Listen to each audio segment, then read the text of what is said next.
Here's a candle reading from a working I did.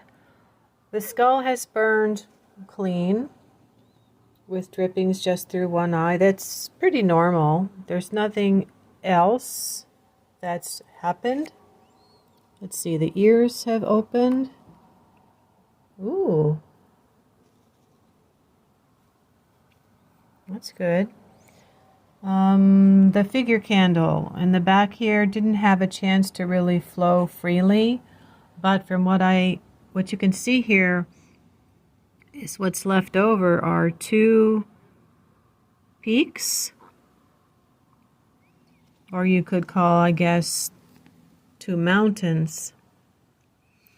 And one is on the left side, which is the past, but it's really coming towards the bottom, which is the physical. There's a little bit of a wall up here at the top, which is the spiritual. So there's a block there, and it continues and gets bigger into the future, which I don't really see this as a good sign. It looks like a future is blocked. Okay, so let's take a look at it from another angle. Spirit that I worked with in combination with Raphael also works with fire element, that type of energy.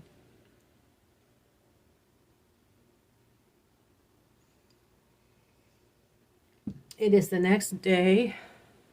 It is the next morning, following the video that I just uploaded, that little 1-minute 23-second clip. Okay, so it's on a silver plate. I'm going to have to be talking more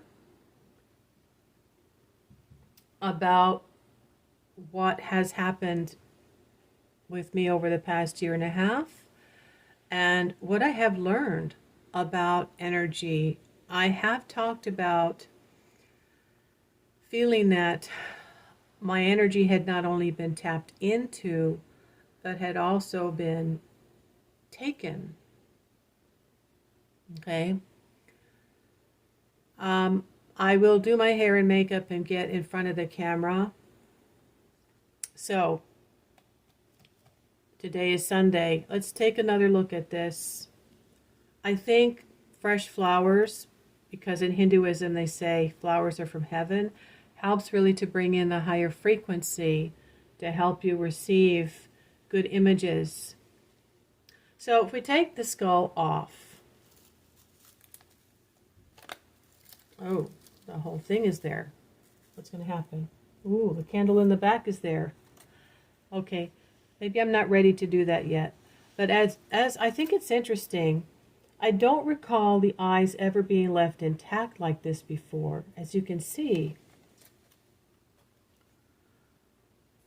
the skull has burned cleanly all the way through. The eyes are left intact. Perhaps this means that this person is going to be seeing things for how they really are. Now look at the ears.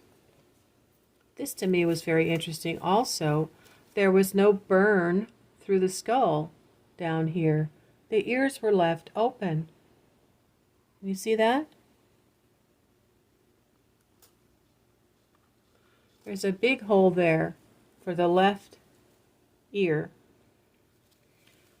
And I believe this is where the temporal lobe would be. Now, I didn't speak to the skull. I anointed it and then called on spirit.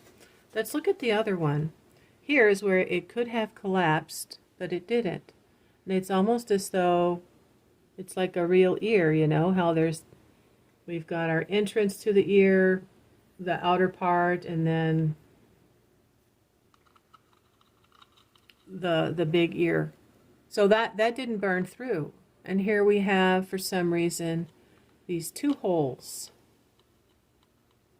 So the right ear still has enough opening. But I thought that that was very interesting. I'll have to go back and look and see if that's ever happened before. Now here we have the figure candle that was in the back. And so I really need to separate it from the skull. There's like this extra little piece of wax in there. I don't know if you can see it. I don't know yet what that is. But on the... is that a hook or a gate? There's peaks, two peaks. One basically on the left and one basically on the right. But now let's look. There's something up here. And then there's something over here. So for some reason, there's a big block in the past, and it just seems to be about the same level now for the future. And then there's a little bit of peaks over here and over here. There's these indentations, and there's the wick. So even with the candle not being able to flow freely, I'd say from the past and the future, it's pretty evident that this person is blocked. And it's even higher on the right side for the future than it is on the left. And this could be, you know, what this person needs to hear and accept, that the situation is not going to be easy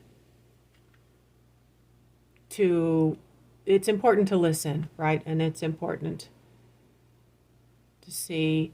And so if this person has an opportunity to actually accept their condition, like I said, I have been really told that there's not much more I should be doing if the previous two workings haven't really done much of anything. I understand that sometimes a person can slide back, fall off the wagon, so forth and so on. But in my experience, people with deep-seated issues that they've had for a very long time,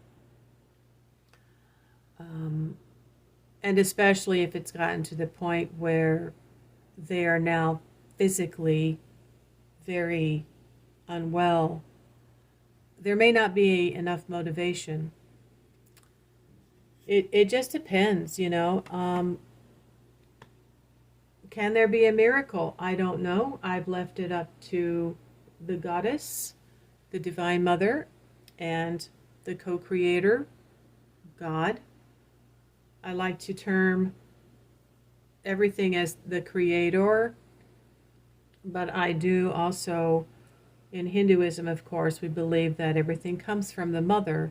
So the Divine Mother, I've termed everything over to the Divine Mother, to the Spirit of healing, and sometimes healing comes in the form of the person just really having to leave the body and finish the purpose they had and find out on the other side who they really are, and then reincarnate to hopefully remember that what we speak to ourselves is important, even as a child. And if we blame ourselves for things that have happened and we hate ourselves, we open ourselves up to really low-level energies that will just come in and live there.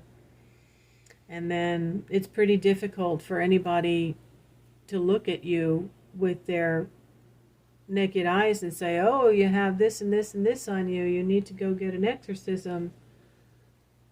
It's not, it doesn't work that way. These negative energies are cloaked and in secret, and unless you really have discernment and clairvoyance and can see those things, it doesn't really matter either, because you could cut them off and then they just come back again. So that is what I wanted to show you today. I'm glad that I have this recorded on video and on pictures, because I do obviously have to get rid of this. And I will be talking more about negative entities that attach themselves to you. And there is a difference between those that are considered muses and helpers and higher level, but lower level demons, which is, I have seen them in the haunted apartment that I lived in, don't do anything except just wreak havoc on everything and everybody. They can't sleep, and a lot of times they don't want you to sleep either. So it just, living with these types of people, and for them to even have a normal life and have relationships, and a lot of them, they just end up going through their life either alone. So this is why I am offering cord cuttings and return to sender workings on my Ko-fi account website. It's not only important for you to have these energies taken off of you by someone who is a psychic healer, but also how you need to protect your body when you go out into the world, and even protect your home. There are some things some things that you cannot eliminate just by wearing an amulet or having things around your home, because if someone gets an opportunity to continually walk around you or look you in the eyes, there's other things that you're going to have to do to get those energies off and keep those energies off. This world is a very strange place. So if you would like to have a setting of lights for someone to peacefully pass and accept their condition, accept their situation, or a peaceful home, whatever it is that you would like for me to set lights. Oh, look. There's been some black smoke. Some negativity released there. Wow. That has not happened previously with the orange candle when I burn it for an offering. But this was for a working. Go to my Ko-fi account and see. I have cord cuttings. It's very important to cut cords with people that you've decided you cannot deal with or be around. And you're going to feel the difference. And you might have to have more than one done. But also the return to sender is very powerful working, because I will be doing it in sets of three. 3 black candles, 3 red candles. The black and the red burned first together, and then the other 2, along with some other energies around it. I'm going to add a couple more workings for Psychic Shield. And then after you email me at my Gmail what it is that you need to do on your end. So that's it for today. I will talk to you hopefully tomorrow.